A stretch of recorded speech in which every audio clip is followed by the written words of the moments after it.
city, which has some of the most talked about food in the world. It's a city that's fiercely proud of its culinary traditions. But it's also on the cutting edge of innovation and modern cuisine. And there's only one place it could be, and it's here in Barcelona. Barcelona has some of the most exciting dining in the world. Sitting in the northeast of Spain, it's fiercely proud of its distinctive cuisine.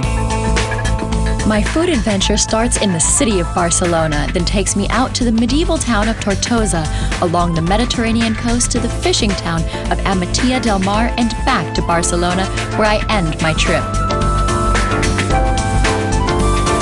Barcelona has some of the most exciting dining in the world, from experimental cuisine to traditional tapas to treats to tempt even the sweetest tooth. It's no wonder the locals here love to eat and meet. In Barcelona, eating and socializing go hand in hand. Locals would prefer to sit and chat in a cafe than to eat alone.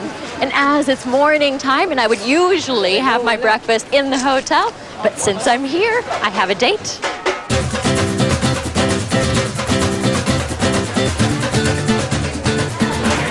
This is Joe, food writer and photographer who has eaten in the top restaurants around the globe. But he has brought me to Pinocho, this food stall that serves his favorite food. What are we gonna have today for breakfast? You like a glass of cava? Of course. All right. So Joe, I'm completely in your hands. What are we having for breakfast? We're gonna have some baby squid with white beans, and we're gonna have some bacalao and a salad. So it's a salt cod salad, they call it. Okay. And I think we're gonna have some tiny clams with a little mango sauce. That's a lot of food. It is the breakfast of champions, yes. Nos vamos por chipirones, por favor. Los chipirones. Muy bien. So these are baby squid with white beans, which are kind of really fast cooked in a wok. All right, you sharing? Good. That is so unique. That's really good. Doing okay? That is so good.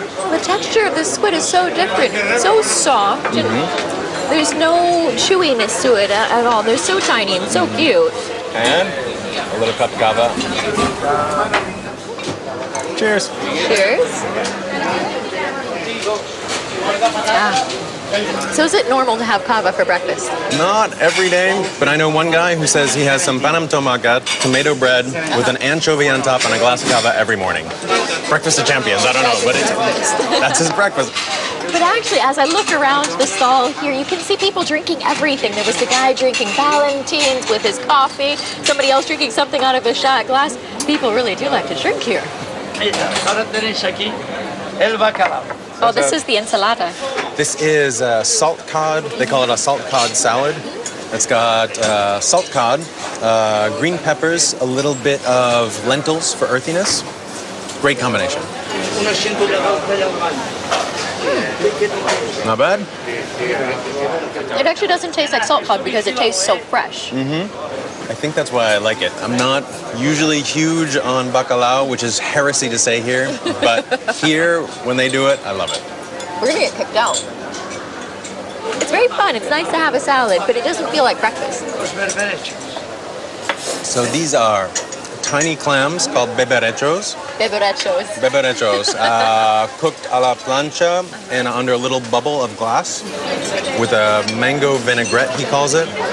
Yeah, they're not bad. And they just, he says they're al vapor, like steam cooked.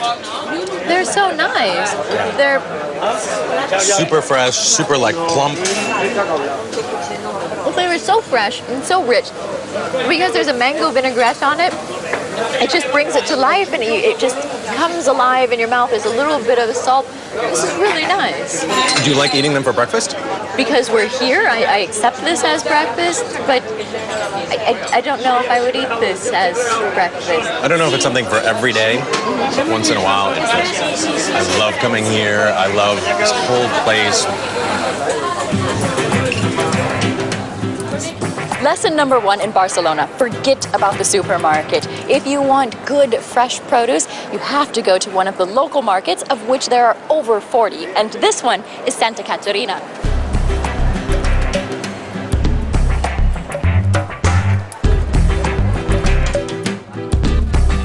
In Barcelona, neighborhood markets are alive and thriving. Locals rarely shop for fresh produce anywhere else. You gotta love how everything's so fresh. You can get all of your butchery stuff done, and at the same time your wine, your olives, you have a whole meal. So this is the offal shop, and they seem to have tripe and various innards and stuff inside, and apparently you can eat it just like this. Can I try this one? The muleta? Yeah, just a little bit. Gracias. Oh, it's all wiggly and wobbly. So this is a part of the stomach, and I guess you just put in a little bit of salt and eat it.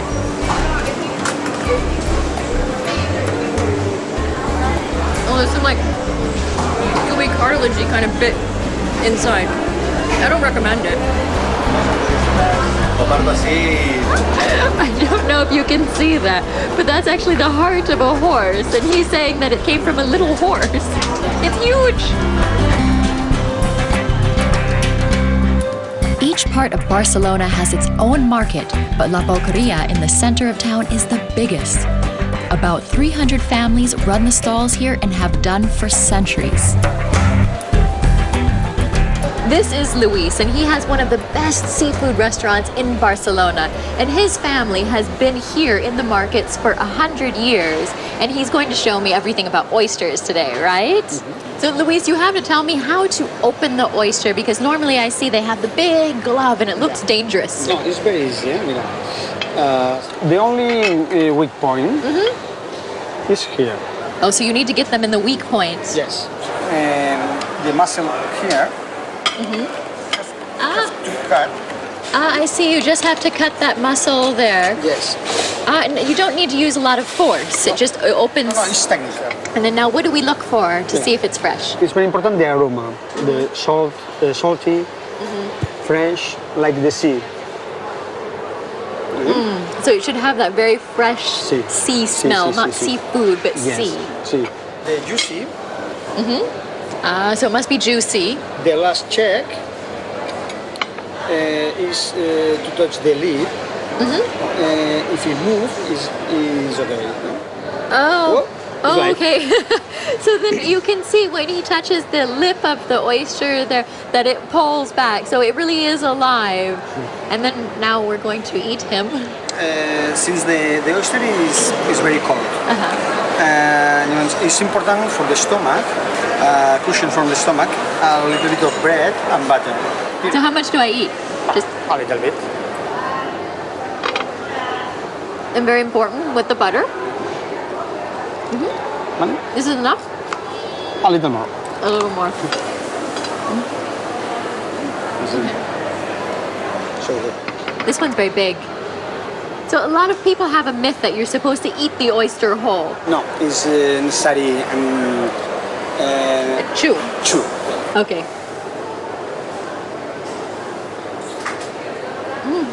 A little portion of the sea. That is the freshest oyster I've ever had. Oh, that is fabulous. That is so good. Vale. The most beautiful box for the wedding rings. Oh, that is a beautiful box for a wedding ring. Oh, now that's a proposal.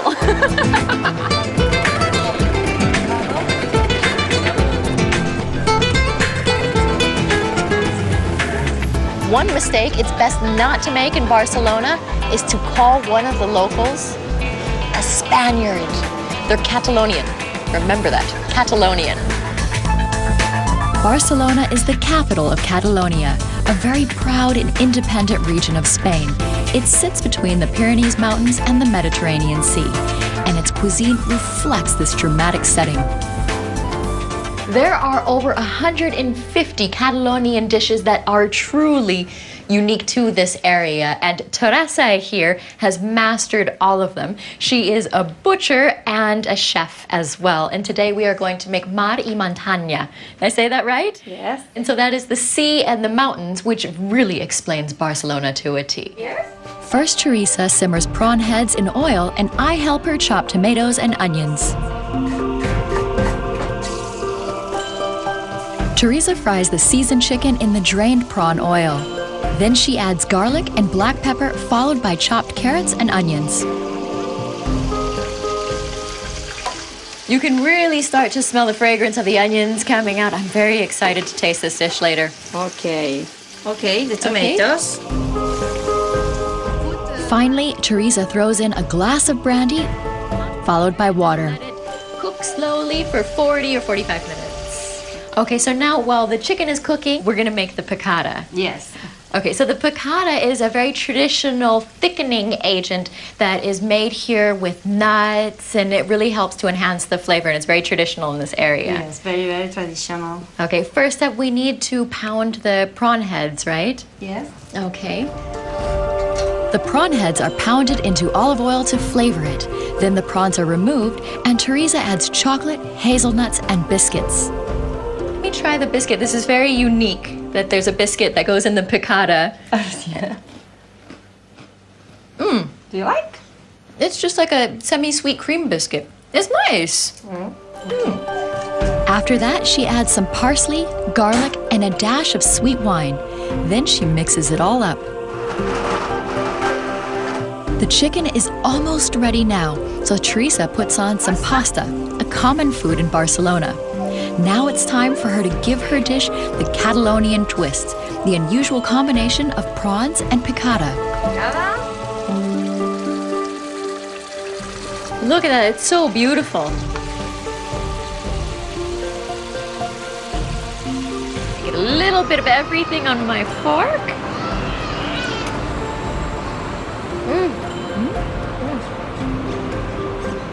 Oh, you really get the flavor of the sea coming through with the gambas. And at the same time, you know, I think the piccata not only thickens it, but then helps with the earthy flavor. I can taste the nuts. This is really nice. It's like Barcelona on a plate.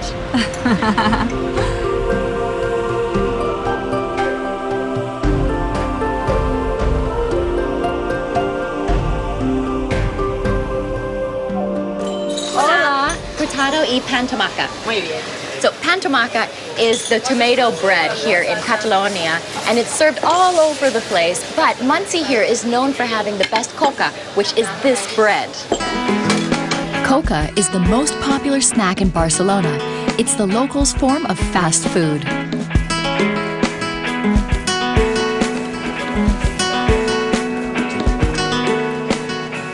Then olive oil.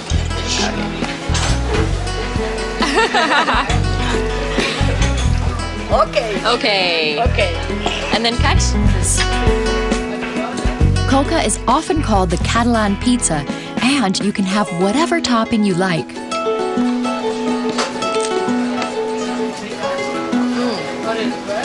So fresh. The bread is nice and thin and crispy.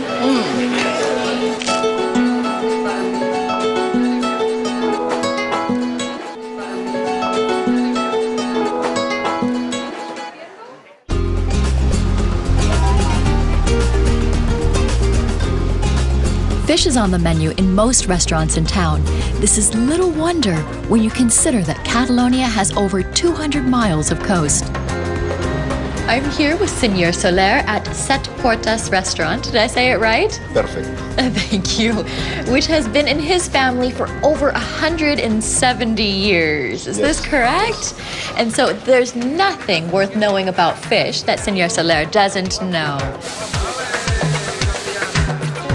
Fish comes in all shapes and sizes at Seven Portas, and nearly all of it is cooked in traditional Catalan style. I think we are the reference in Catalonia of this kind of food because our 173 years, no? Catalan cuisine is very complex and very old. We love to prepare the dishes as when our grandfathers or grandfathers Right. did. Yes. Is there something on the menu that you've had for 170 years? Yes, of course. Sopa de rap. Sopa de rap. The rap soup. Rap is a kind of fish then? Cuttlefish. I think it's a monkfish. Anything else? Well, I think the paellas, maybe the 60% of our dishes are still very, very traditional, yes.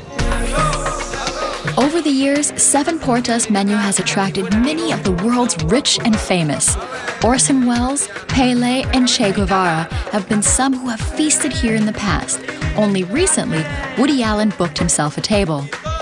When Woody Allen came, every customer looking at him and asking him for an autograph. Autograph. Well, what did Woody Allen eat? The vegetable-based paella, and well, some bread with tomato, that's very, very typical, and a Catalan salad. Woody Allen left a generous tip, which is more than can be said for another of Senor Soler's very famous customers. Picasso owed us 17 cappuccinos. 17 cappuccinos. So he never come back. So you have an outstanding bill with Picasso, or Picasso has an outstanding bill here. With the interest, the financial interest that now make a lot of money. Of course, the financial interest, or he could have just done a doodle, and then you could hang it in the restaurant. I'm taking a short trip out of Barcelona now along the Mediterranean coast to the fishing village of Amatilla del Mar. But first, I'm going to stop off at a hilltop town. I'm here in the gorgeous medieval town of Tortosa, which is just outside of Barcelona. I'm here for the annual Renaixement, or Renaissance Festival. It celebrates the fact that Catalonia over 500 years ago was one of the most important culinary hotspots in Europe. Catalan cuisine dates back to the 13th and 14th century, and it was seen as the height of culinary sophistication. While other Spaniards were still eating with their hands, the locals here in Tortosa were already using knives and forks. Today, the locals still celebrate their medieval past. This is my new friend Angie. She's lived in Tortosa all of her life, and if you look at her beautiful dress, she made it herself from a medieval pattern that she found in the Medieval Museum. Some of the first recipe books ever printed were by Catalan authors. Catalan dishes were famed for their combination of exotic spices with sweet and sour flavors.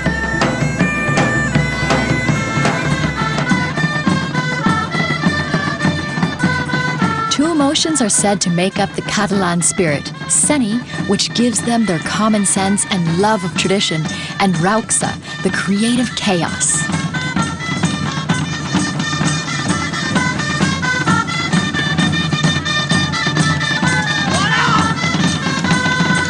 And as with everything in Catalonia, even during Renaissance time, it ends with food.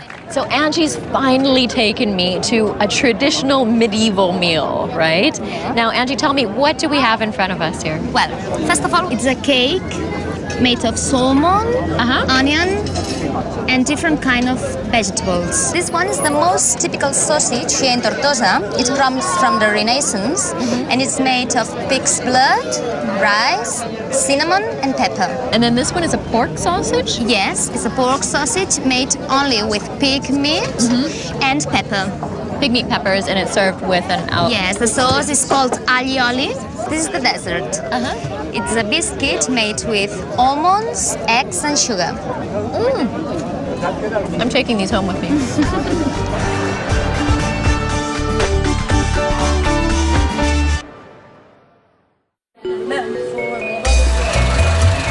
Down the hill from Tortosa is the village of Amatilla del Mar. People from Barcelona regularly make a pilgrimage here just to taste the legendary cooking of seafood chef Marc Miró. So now Mark is going to show me how to cook arroz negro, which is a black rice, and it gets black because we're using the ink out of a cuttlefish, these guys here. And now you're going to show me how to get the ink out of the cuttlefish? So you need scissors for this? Yes, because cuttlefish have to slice, to cut here, Okay. And open. Oh, so you have to be very careful when you're opening up so you don't break the ink sacs. Oh, he's leaking. That is a huge ink sac. Look at that.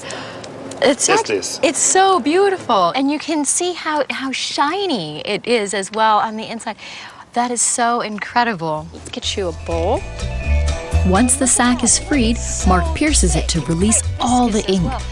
Yes. Do you want to try? You trust me? Yeah. And I just cut off this tip? Yes. Okay. Oh, I need to cut further in, don't I? Woo. Okay, you can open now. Okay, I can open? Yes. Ooh. Okay, so carefully open so that I don't rip. Oh, I can pull it out. Look at that. Actually, it's not as fragile as I thought it would be. I thought it'd be scary and that the ink would just like blob out absolutely everywhere. Looks like testicles a little bit because of that. Let me open this and try and get the ink out. Look at that. It's like cuttlefish gold. Okay, and so now, are we gonna chop up the cuttlefish? Yes. Mark chops the best parts of the cuttlefish for the rice and keeps the rest to make a stock. So we're gonna leave that for a little while because we need it for the stock, but first, we're gonna go wash our hands. Next, he chops up peppers, garlic, and onion. Spanish, of course. So now we need to make the stock, so... Now we have to start to fry. Okay. It's hot from the sun already.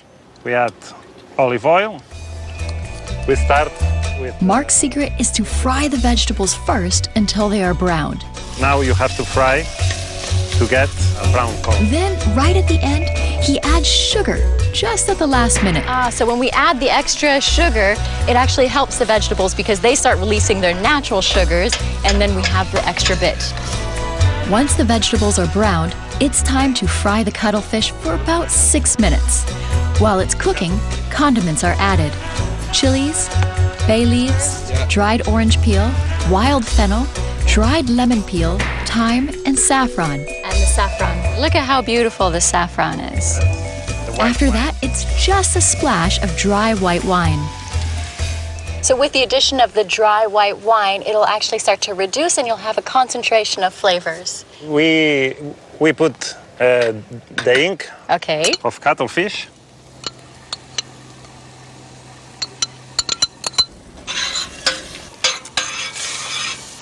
Finally, put back the vegetables, add some water, then simmer. When it starts to boil, you have to cook for 1 hour and 20 minutes. Okay, fabulous. You know what that gives us? Time for a siesta. Now it's time to cook the rice. First, saute the cuttlefish in olive oil and add garlic. Now we add the rice. Okay. Okay. Okay, give it a stir. We fry for a few seconds. Stir for a few seconds, then add the inky stock. Oh, you can really see it bubbling, and it looks like this giant cauldron of black tar. I can't wait.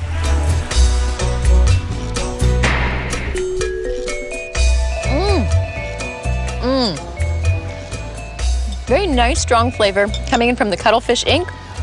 It's fresh, it tastes like the sea, and at the same time, there is something special, and I think it's coming from the white wine. Superb. Thank you very much.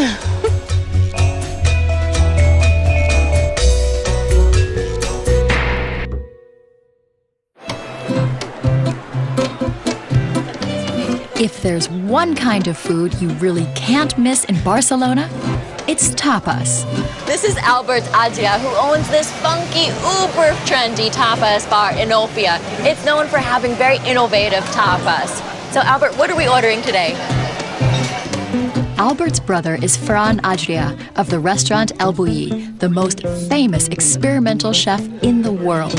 Albert's passion is much more of the traditional kind. Gracias. This is maybe one of the most specialty, most famous tapa in Ethiopia. And this is croqueta jamón ibérico. The texture inside. Oh, look at that. We eat always with the hand, Right, No? of course. A lot of ham in Spain. In the end, it's the same croqueta. Can you eat in your home, making your mama? But the difference is a little more soft. Makes a difference. It honestly makes a difference. But people come to some place that's not exactly traditional, but still order traditional food. The day we open, all people, you know, the croquetas from Inopia are very famous. We make every night 200 pieces. Y ahora entramos con la ensalada de tomate, cebolla tierna y ventresca de bonito. Wow, this looks beautiful. What is it? It's all very simple, no? It's only tomato, tuna, and fresh onion. The oil is very bright and vibrant. So you get a little bit of everything. Taste the tuna. Albert's tuna actually comes from a tin. This is more expensive to fresh. This is More expensive than eight fresh. euros. The quality of the ingredients that goes into each and every dish is very important. It basically is the foundation for the dishes. You can taste the tuna is so fatty, and it kind of comes into your mouth and melts a little bit. And it's just, everything marries together so perfectly. Albert isn't the only chef to buy his produce in tins. In Barcelona, top quality foods are often sold this way. One of the trendy things that you can do while you're in Barcelona is get some really good, high-quality food items that you can bring home with you. Like this. These are the chipirrones, which are the tiny squid. So convenient, right? This looks fabulous. The barbarechos, which are the clams. And this, definitely some of these. This is the pimentos, which are the small chilies that are stuffed with bacalao. So Spanish, the salt cat. In the last few years, Barcelona has blossomed into a hotspot for experimental cooking. And every chef in this city wants to be the next big thing. We are now at the culinary school of one of Barcelona's most famous pastry chefs, Chef Jordi. And right now, he's gearing up to judge his students' final exams. They're here now. Jordi is one of the city's top chefs. He also runs a culinary school to handpick and train future chefs for his experimental restaurant. Today is final exam day. Jordi's restaurant, Espai Sucre, is legendary because it only serves desserts of the strangest kind.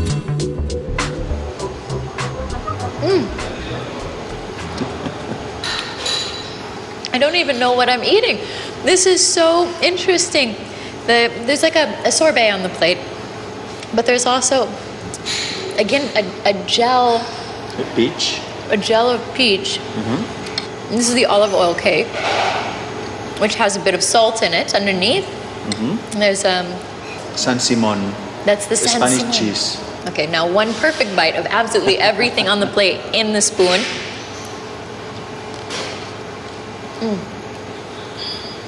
They just go in and melt in together in my mouth. It's an incredible flavor to have peaches and cheese and a caramelized twill and an olive oil cake, a little bit of salt, a little bit of sweet.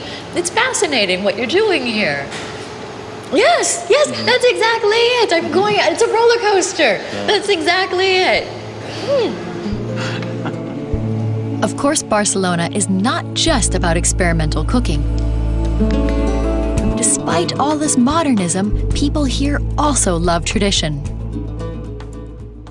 It's very fitting that I make something sweet for the final dish here. And now we're with pastry chef Jordi, and he's going to show me how to make crema catalana. Is that how you say it? Yeah, crema catalana. Ah, it sounds so nice. Crema catalana. The first thing Jordi does is puts milk and sugar in a pan.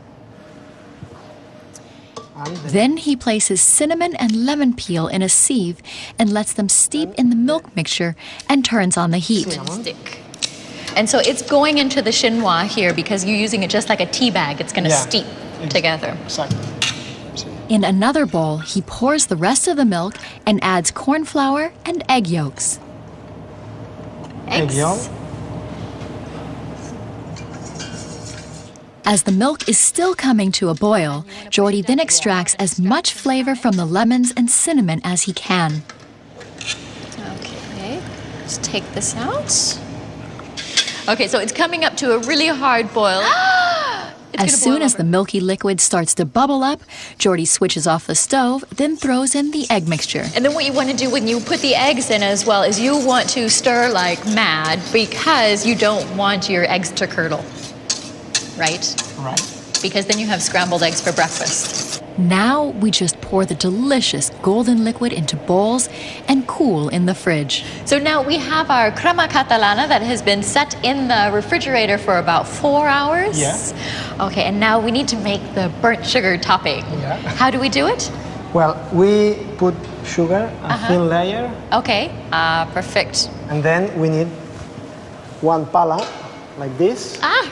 So this one is a very traditional method of burning the sugar. How do you know when that's hot? When we put sugar and like this. Okay? Okay, that's hot then. I believe you. Then we burn. Oh my goodness, look at that.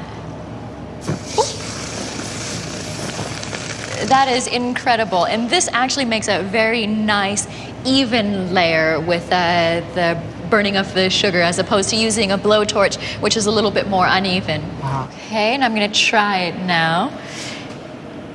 Oh, perfect crack.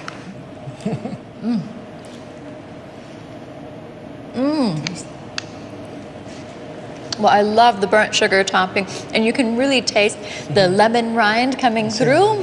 Perfect. Thank you.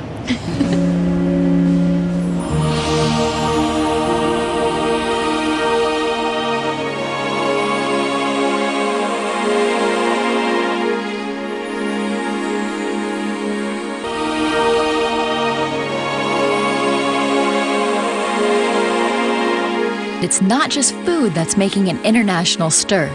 Wine from around Barcelona has also been making taste buds tremble. I'm now here with Mary, who once had the title of being the youngest sommelier in Catalonia and is now known as Miss Cava and the Golden Nose. And today we're going to talk about wines that are local to this region, right? So Mary, Yes, Angela. what do we have here today? I take you a white wine. It's from Terra Alta. Terra Alta. Yeah, but the variety is Grenache, La Garnacha, and it's normally very fruity. So when you talk about wines in Spain, everybody knows about the Rioja, but what about these wines? Are they gaining popularity now? Yes, varieties that are very good. First, that we talk about taste. Well, actually, this is so light. I can see why somebody would enjoy this a lot here in this kind of weather in the summer here. It's so very warm and it's light. You could drink this all day. all day with tapas. What is the second wine that you've brought for us today? A rosé. There are people that think that rosé is like a wine, like a little brother of red wine, and it's not true. That is from an international variety that is Merlot, and also that it's a little bit modern, and it's got this incredible candy-like candy. Okay, can I taste it now? Yes. And in mouth, more acidity, less candy than in the nose, but also it's so sweet. It's true. You have the breath from the sweetness of the strawberry and the candy flavor, but at the same time, when you put it in your mouth, it doesn't have that. It's not cloying. It's very clean, crisp, and it is quite a little bit of acidity Angela, in there. are you a sommelier or I am a master seller? I know nothing about wine. I just enjoy a couple of drinks here and there. Good. You're a very good student, eh?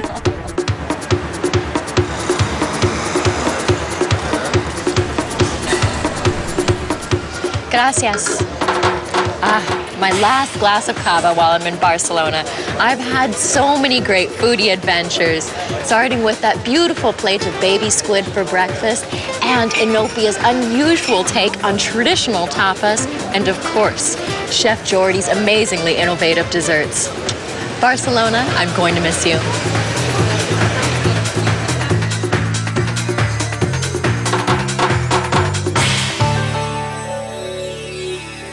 The reputation and quality of Catalonian wine is growing all the time. However, the most well-known Spanish wines undoubtedly come from the famous valley of Rioja, also in northern Spain. The winemakers in this area, like those in Catalonia, were first influenced by the Romans, and then in the 19th century by the winemaking techniques of Bordeaux. The classic red Rioja is smooth, medium-bodied, with hints of leather, vanilla, or cherry. Wine is an integral part of the local culture here. In the small hillside town of Haro, anarchy reigns once a year with the Battle of Wine. The battle has raged every year since 1710, originating from a dispute over ownership of land. But today, it's more about seeing how quickly outfits can turn from white to red as up to 25,000 liters of vino tinto are showered. You've got to expect to have gallons and gallons of wine poured all over you. It's not really for faint-hearted people. Fingers will be stained, your skin will be stained, your hair will be stained. But, you know, it's pretty good fun. You end up getting pretty drunk. We expect here in Spain, celebrations continue long into the night.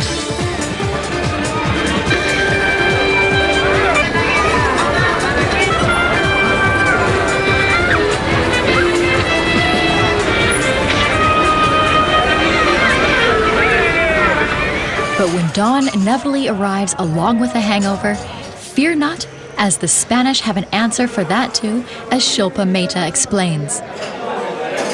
Hot chocolate. It's meant to be a Spanish hangover cure, but I think it's an excuse to stay out even later. Spain's creative use of chocolate, though, goes far beyond practical applications, as Megan McCormick discovers back in Barcelona. I'm going to try some very creative chocolate made by a very inspired chocolatier. This is not your average chocolate. Eating chocolate has been very fashionable in Catalonia ever since the Bourbon rulers of Spain allowed Barcelona to open up trade with the New World in the mid-18th century. Loads of chocolatiers were established in this period. Rovira's has been going since 1993. Here we have planetarium, 9 planets. Can we try these? Yeah. This one is Pluto.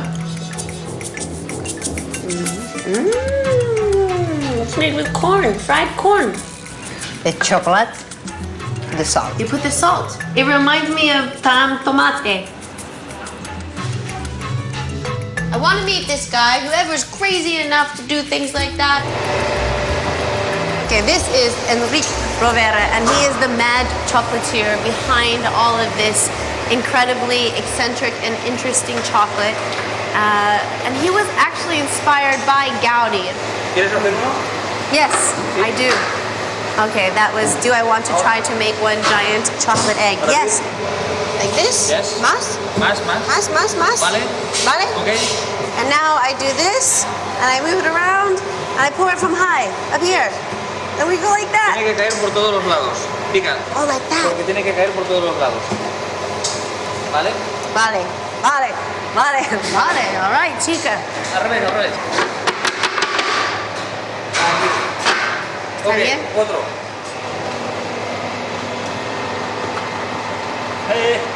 Sorry.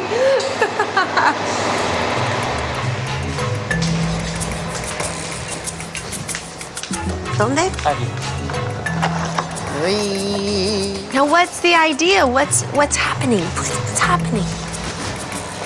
We've now brought them into the hot, hot sun. Are they gonna melt? Rovira is making a chocolate sculpture for a celebrity wedding. Megan has volunteered her services to help with his creation.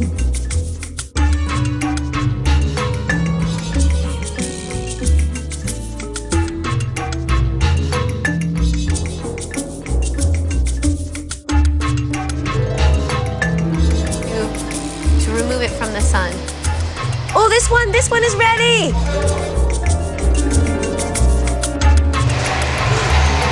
One more for the road. Está frío.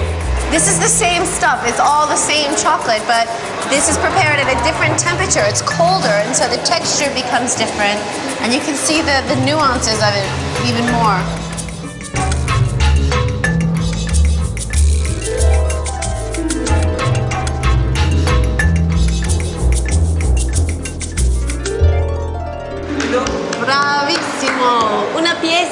pasta. It's a masterpiece.